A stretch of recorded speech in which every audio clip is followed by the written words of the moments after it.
Bonjour à toutes et à tous. Dans cette vidéo, je vais vous présenter le FSGA Toolbox. C'est un ensemble d'outils qui sert à analyser des données avec MATLAB. Alors, premièrement, euh, voilà la table des matières. Si vous en avez besoin, n'hésitez pas à revenir dessus. Alors, le but principal de FSGA, c'est d'aider à travailler sur des données un peu compliquées, surtout quand il y a des valeurs qui ne se comportent pas comme les autres. Ces valeurs un peu bizarres, on va les appeler des outliers ou des valeurs aberrantes. Si on ne les repère pas, elles peuvent fausser les résultats de l'analyse. Alors FSDA est très pratique parce qu'il peut être utilisé dans beaucoup de situations différentes. Par exemple, il peut servir à étudier la relation entre plusieurs variables, à analyser plusieurs variables en même temps, ou encore à regrouper automatiquement des données qui se ressemblent. Alors dans un premier exemple, on utilise une fonction qui est appelée FSR, qui sert à faire une régression qui est plus fiable, même quand il y a des valeurs aberrantes. Alors je vous laisserai voir donc le code qui est juste ici, à gauche.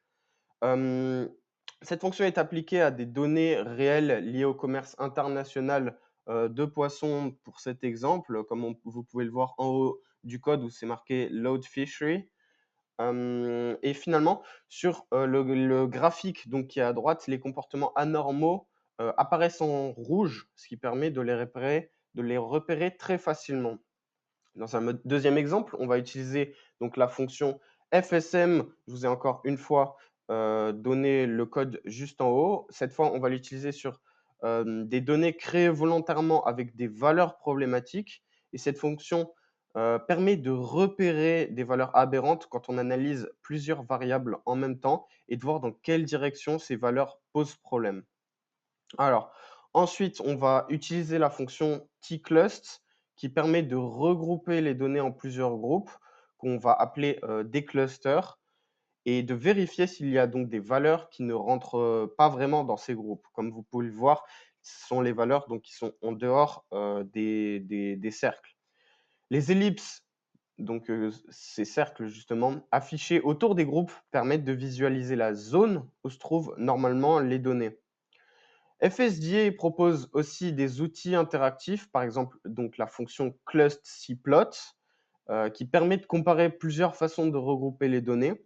En cliquant sur certaines courbes, on peut voir directement quels groupes sont créés, ce qui rend la comparaison beaucoup plus simple, comme vous pouvez le voir dans le rectangle jaune là.